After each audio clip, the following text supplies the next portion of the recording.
इस पाकिस्तान का मिट्टी में मिलना तय है। बहुत जी लिया पाकिस्तान, अब वो अपने अंतिम समय में है। कहा प्रधानमंत्री ने कि 22 तारीख का बदला हमने केवल 22 मिनटों में ले लिया। अगर वहां से गोली आएगी तो यहां से गोला भेजा जाएगा।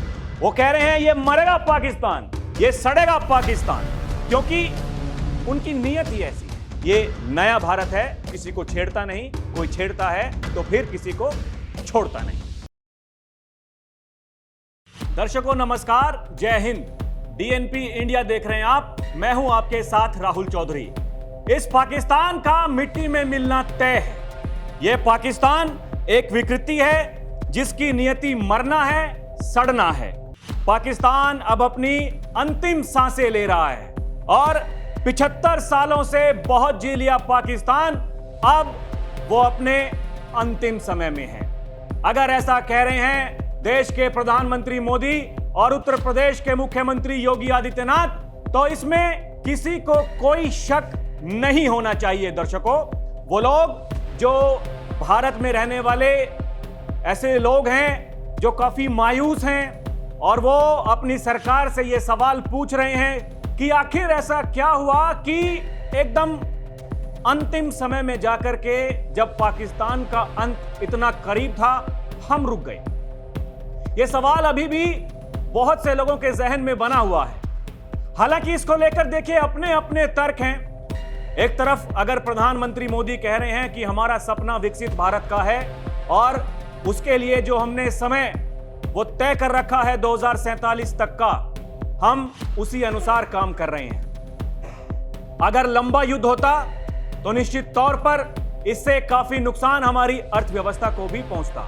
आज हम चौथी बड़ी अर्थव्यवस्था हैं और यही बात डंके की चोट पर कह रहे हैं देश के प्रधानमंत्री मोदी, और यही बात कह रहे हैं उत्तर प्रदेश के मुख्यमंत्री योगी आदित्यनाथ। वो कह रहे हैं कि नेशन फर्स्ट, और ये सपना जो हमारा है विकसित भारत का, ये तभी पूरा होगा जब हम आत्मनिर्भर भारत की बात करेंगे और ज्यादा से ज्यादा हम हमारे भारत में बनने वाले जो प्रोडक्ट्स हैं उनका इस्तेमाल करेंगे।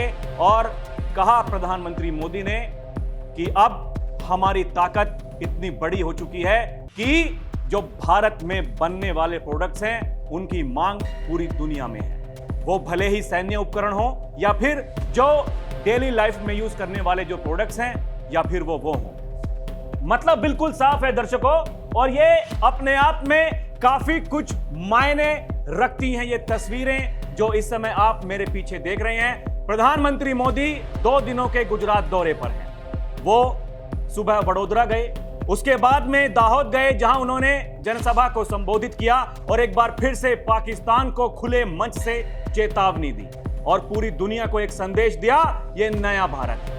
ये तस्वीरें जो आप मेरे पीछे देख रहे हैं दर्शकों, ये जिस समय नरेंद्र मोदी वडोदरा में थे, ये उस समय की तस्वीरें हैं दर्शकों, जब रोड शो वो कर रहे थे। और देखिए जो सबसे महत्वपूर्ण इसमें, जो सोफिया कुरैशी जो भारतीय सेना की अधिकारी, उनका परिवार भी यहां पर मौजूद है और वो किस तरीके से प्रधानमंत्री नरेंद्र मोदी का स्वागत कर रहे हैं, उनका अभिवादन कर रहे हैं। ये तस्वीरें काफी कुछ बयां करती हैं। जिस तरीके से वो जो छुटभइये कुछ नेता हैं बीजेपी के, उलूल जुलूल बातें करते हैं, ये काफी कुछ दर्शाता है कि उनकी ऐसी बदजबानी से प्रधानमंत्री मोदी या फिर जो हमारी सरकार है उस पर कोई आरोप नहीं लगने वाला है।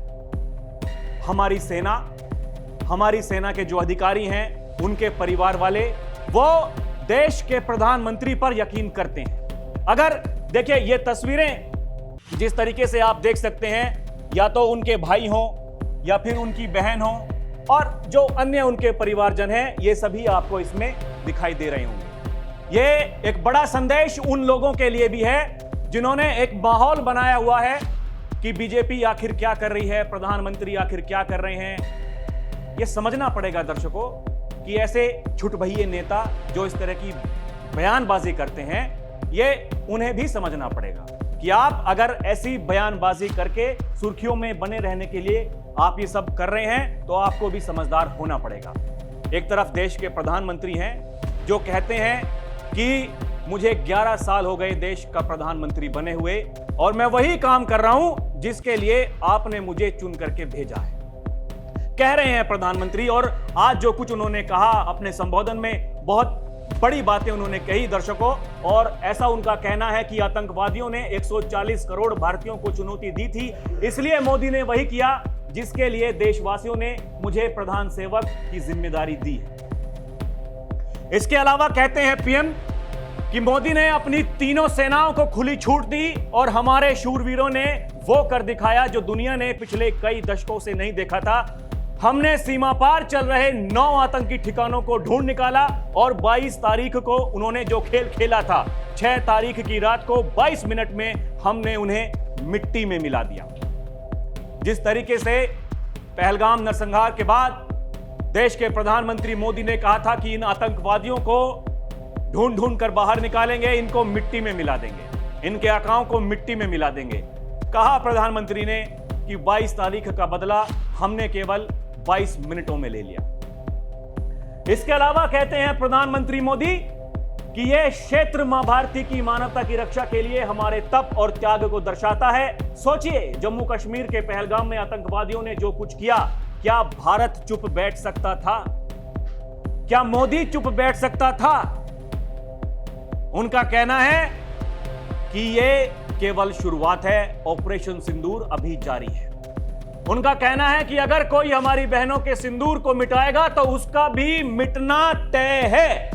इसके अलावा कहते हैं इसलिए ऑपरेशन सिंदूर सिर्फ एक सैन्य कार्रवाई नहीं है, यह हम भारतीयों के संस्कारों और हमारी भावनाओं की अभिव्यक्ति है। यह कहना है देश के प्रधानमंत्री नरेंद्र मोदी का। कहते हैं देश के प्रधानमंत्री नरेंद्र मोदी कि अगर भारत की इस कार्रवाई से बौखलाकर जब पाकिस्तानी सेना ने दुस्साहस दिखाया तो हमारी सेनाओं ने पाकिस्तानी फौज को भी धूल चटा दी, और अगर फिर से वो कुछ ऐसा सोचते हैं उसके बारे में पहले ही काफी साफ शब्दों में कह चुके हैं देश के प्रधानमंत्री मोदी। अगर वहां से गोली आएगी तो यहां से गोला भेजा जाएगा। और अगर लगातार इस बात को कह रहे हैं कि ये जो सिंदूर मिटाने चले थे उन्हें हमने मिट्टी में मिला दिया, और ये लोग जो अपने हथियारों पर काफी इतराया करते थे, उनके लिए भी एक बहुत बड़ा सबक है। केवल 22 मिनट में वो उनके जो हथियार थे वो मलबे के ढेर में बदल गए। ये ताकत हमारी सेना की है, ये ताकत हमारी सरकार की है, ये ताकत हमारे देश की है। और वही बात लगातार कह रहे हैं उत्तर प्रदेश के मुख्यमंत्री योगी आदित्यनाथ। योगी आदित्यनाथ का कहना है कि 75 वर्ष बहुत जी लिया पाकिस्तान, अब उसका समय आ गया है। उन्होंने कहा कि जिसका जन्म होता है उसकी मृत्यु तय है, और क्योंकि जन्म हुआ पाकिस्तान का, लेकिन उसकी हरकतें ऐसी हैं कि वो जी नहीं सकती, और ये आतंकवाद ही उसका खात्मा करेगा। इसके अलावा कहते हैं मुख्यमंत्री योगी आदित्यनाथ, भारत संस्कृति का प्रतीक है, पाकिस्तान विकृति है जिसकी नियति मरना है, सड़ना है। वो कह रहे हैं ये मरेगा पाकिस्तान, ये सड़ेगा पाकिस्तान, क्योंकि उनकी नियत ही ऐसी है। इसके अलावा कहते हैं मुख्यमंत्री योगी आदित्यनाथ कि पाकिस्तान अब अपने वजूद के लिए जूझता हुआ दिखाई देगा। और इसके अलावा कहते हैं योगी आदित्यनाथ, जो भी भारत की तरफ उंगली उठाकर देखेगा उसके जनाजे में कोई रोने वाला भी नहीं मिलेगा। तो बिल्कुल साफ है दर्शकों, इसमें किसी को कोई किंतु परंतु नहीं होनी चाहिए।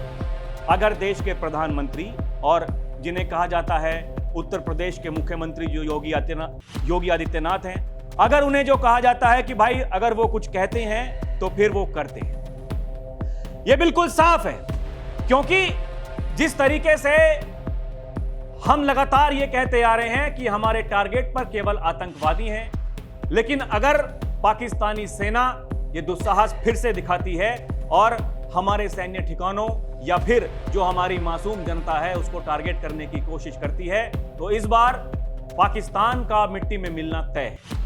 क्योंकि ये जो आधा फ्रंट यहां भारत में रह करके जो उस भाषा का इस्तेमाल कर रहा है, अभी भी जो लगातार वो सवाल उठा रहे हैं, ये कह रहे हैं कि आखिर क्यों आपने सीज फायर कर लिया। तो ये सवाल है दर्शकों, ये बात तो हमें समझनी पड़ेगी। अगर विश्व युद्ध भी हुए, उनका भी अंत हुआ।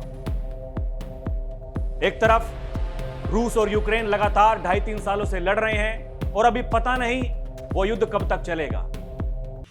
उसके क्या क्या परिणाम हुए, ये भी सभी को पता है। और एक तरफ अगर इजराइल किसी की बात मानने को तैयार नहीं है, तो उसके भी क्या क्या परिणाम होने वाले हैं, ये भी सभी को पता है। एक तरफ अगर भारत की सरकार, भारत के प्रधानमंत्री और उत्तर प्रदेश के मुख्यमंत्री योगी आदित्यनाथ वो विकसित भारत की बात कर रहे हैं, आत्मनिर्भर भारत की बात कर रहे हैं, इसका मतलब बिल्कुल साफ है कि केवल 3-4 दिनों में हमने वो कर दिखाया जो आज तक दुनिया का कोई देश भी नहीं कर पाया। एक जो परमाणु शक्ति वाले देश को हम घर में घुस करके इस तरीके से ठोक देते हैं कि पूरी दुनिया देखती है और उसके बाद में यह तय करती है कि अब हमें अपना जो डिफेंस सिस्टम है उसको अभी और मजबूत करना होगा। इसका मतलब है कि भारत ने पूरी दुनिया को अपनी ताकत दिखा दी, भारत की सेना ने पूरी दुनिया को अपनी ताकत दिखा दी। और यही अगर लगातार कह रहे हैं देश के प्रधानमंत्री मोदी, यही कह रहे हैं उत्तर प्रदेश के मुख्यमंत्री योगी आदित्यनाथ, तो यह बिल्कुल तय है कि पाकिस्तान ज्यादा दिनों तक नहीं टिक सकता। मानचित्र से उसका अलग होना यह तय है। अगर अब की बार कोई भी इस तरह का घिनौना कृत्य वहां से किया गया तो ऐसा जवाब मिलेगा कि पूरी दुनिया देखती रह जाएगी। और लगातार कह रहे हैं कि बात केवल द्विपक्षीय होगी और पाकिस्तान से अगर बात होगी तो केवल पीओके को लेकर होगी। यह कहना है देश के प्रधानमंत्री का, यह कहना है देश के विदेश मंत्री का, और यह कहना है जो देश का विदेश मंत्रालय है उसके प्रवक्ता का भी। तो इसमें किसी को कोई किंतु परंतु नहीं होनी चाहिए दर्शकों। ये नया भारत है, किसी को छेड़ता नहीं, कोई छेड़ता है तो फिर किसी को छोड़ता नहीं। अभी के लिए इतना ही। आप देखते रहें डीएनपी इंडिया, हर खबर भरोसे के साथ। नमस्कार, जय हिंद।